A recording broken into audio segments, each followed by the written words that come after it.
गुरुर्ब्रह्मा गुरुर्विष्णु गुरुर्देवो महेश्वरः गुरुर्साक्षात् परब्रह्मा तस्मै श्री गुरवे नमः। आज गुरु पूर्णिमा है। गुरु पूर्णिमा जो पर्व है, ये पर्व अपने भारतवर्ष में काफ़ी उल्लास के साथ मनाया जाता है और प्रत्येक व्यक्ति अपने गुरु के यहाँ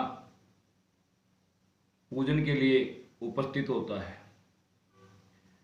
अपनी जो संस्कृति है भारतीय, उसमें गुरु का बहुत बड़ा स्थान बताया गया है। अब इस पूर्णिमा को ही गुरु पूर्णिमा क्यों मनाई जाती है?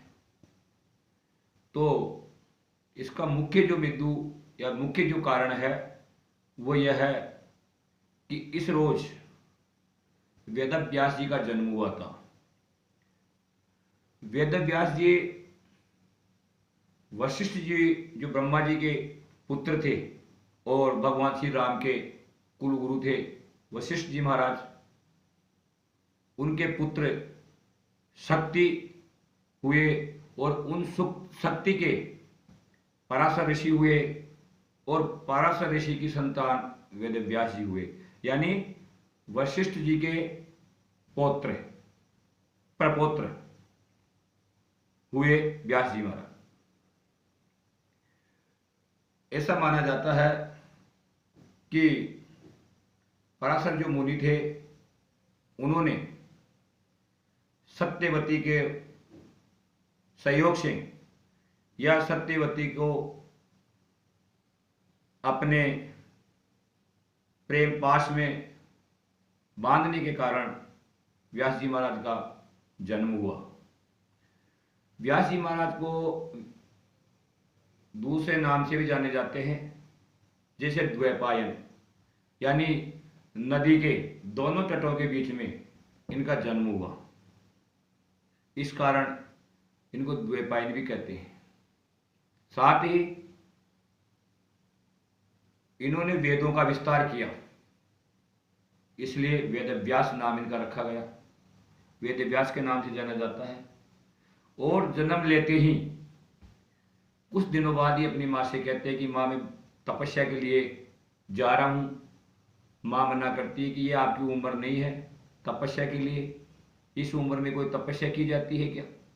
लेकिन वेद व्यास ही नहीं माने कि आप मेरे को जब भी याद करोगे मैं आपके सामने हाजिर हो जाऊंगा, लेकिन मेरा धर्म तपस्या ही है और मेरा जन्म भी तपस्या करने के लिए ही हुआ है, अतः मेरे को तपस्या करने के लिए जाना चाहिए। ऐसा कह करके माता से आज्ञा लेकर के सत्यवती से बद्री का आश्रम चले जाते हैं और वहां जाकर घोर तपस्या करते हैं।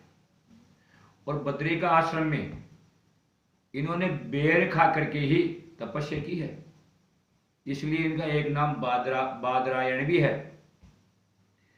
बादरायण के नाम से भी इनको जाना जाता है। और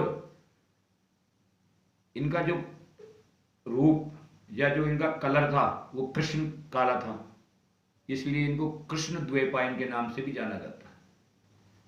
वेद व्यास जी ने वेदों का एवं पुराणों का जो उल्लेख किया या इनका जो निर्माण किया, इनको लिपिबद्ध किया, इस कारण इनको गुरु नाम गुरु पद प्राप्त है, यानी गुरुओं को भी गुरु इनको कहा जाता है।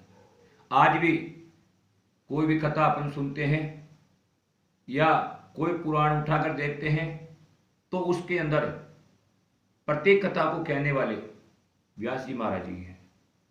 या कोई भी व्यक्ति आज कथा भागवत शिव पुराण या अन्य कोई पुराण की कथा प्रवचन करता है तो व्यास जी का उत्तराधिकारी अपने आप को समझकर ही करता है।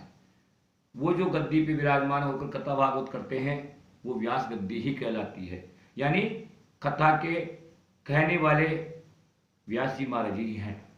कोई व्यक्ति कथा कर रहा है, वो व्यक्ति अलग हो सकता है, लेकिन जब वो व्यक्ति गद्दी पे बैठता है तो व्यास ही कहलाता है, न कि उसका जो वर्तमान में नाम है उसके नाम से वो जाना जाता है, व्यास के नाम से ही वो जाना जाता है, व्यास बनकर के ही कथा की जाती है। और इस रोज, इस पूर्णिमा को व्यास जी महाराज का जन्म होने के कारण इसको गुरु पर्व के रूप में या अपने गुरु की पूजा करके इस पर्व को मनाया जाता है।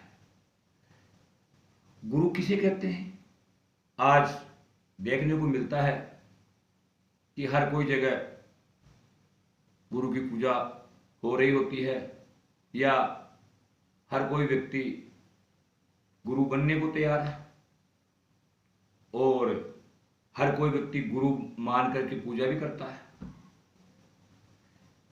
मैं कोई निंदा की बात नहीं कर रहा हूं, लेकिन एक सोचनीय बात है।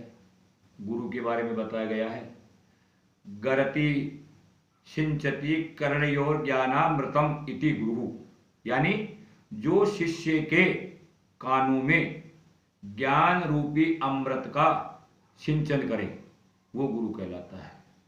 यानी गुरु के जो होता है वो शिष्य के अज्ञान रूपी अंधकार को मिटावे और उसके मन के अंदर ज्ञान रूपी दीपक की लो प्रज्वलित करे। दूसरी, गिरति अज्ञानांधकारम इति गुरु, यानी जो अपने सत उपदेशों से शिष्य के अज्ञान रूपी अंधकार को मिटा दे वो गुरु कहलाता है।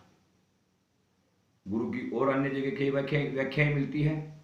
गृह्णाति धर्मा दि रहस्यम इति गुरु, अर्थात जो शिष्य के प्रति धर्म आदि ज्ञातव्य तथ्यों का उपदेश करे और सुमार्ग पर शिष्य को लगावे उसे गुरु कहा गया है। गारयते विज्ञापयति सहस्त्र रहस्यम इति गुरु, यानी जो वेद शास्त्रों को जानता हो, ब्रह्म को जानता हो और उस वेद शास्त्रों के ज्ञान को अपने शिष्यों के अंदर प्रस्फुटित करता हो और उस प्रस्फुटित ज्ञान के कारण शिष्यों का कल्याण हो रहा हो, ऐसे गुरु कहलाते हैं। और गुरु का स्थान जो अपने संस्कृति में है वो ब्रह्मा और महेश के, ब्रह्मा विष्णु और महेश के तुल्य बताया गया है। यानी कि जो त्रिदेव हैं उनको भी बाद में वंदना बताई गई है, पहले गुरु की वंदना बताई गई है। तो तुलसीदास जी ने तो लिखा भी है, श्री गुरु चरण सरोज रज निज मन मुकुर सुधार बरनऊ रघुवर विमल जसु जोदाई फलचार, यानी श्री गुरु जी के चरणों को, जो कमल रूपी चरण है उनको मैं मन में, मेरे मन रूपी जो दर्पण है उसको पहुंच करके या उसको साफ करके भगवान श्री राम के जो यश और कीर्ति के गुणगान है उनका मैं वर्णन करता हूं। यानी पहले गुरु को वंदन किया, बाद में आराध्य देव भगवान श्री राम की कथा वर्णन करने के बारे में बताया गया है। तो इस प्रकार गुरु का स्थान बहुत उच्च बताया गया है और वेद व्यास जी के इस तिथि को जन्म होने के कारण इसको गुरु पूर्णिमा के रूप में मनाया जाता है। और मैं सभी भक्तों से या सनातन प्रेमियों से ये कहना चाहता हूँ कि गुरु अवश्य बनाना चाहिए, लेकिन गुरु भी पात्र होना चाहिए और शिष्य भी पात्र होना चाहिए। और जिस व्यक्ति के गुरु न बना रखा हो तो उसे अपने आप में खिन्नता की भावना लाने की जरूरत नहीं है, क्योंकि जिन्होंने गुरु नहीं बना रखा है वो भगवान श्री हरि नारायण की पूजा कर सकता है, भगवान कृष्ण की पूजा कर सकते हैं, क्योंकि बताया गया है कि जो भगवान श्री कृष्ण है वो समस्त त्रिलोकी के गुरु है। बताया गया है कृष्णम वंदे जगत गुरु, यानी भगवान श्री कृष्ण है वो समस्त चराचर जगत के गुरु हैं। तो भगवान कृष्ण की पूजा करके उनको गुरु मान करके भी आप अपनी गुरु पूजा की पूर्ति कर सकते हैं और आशीर्वाद प्राप्त कर सकते हैं। जय राधे, जय गोविंद।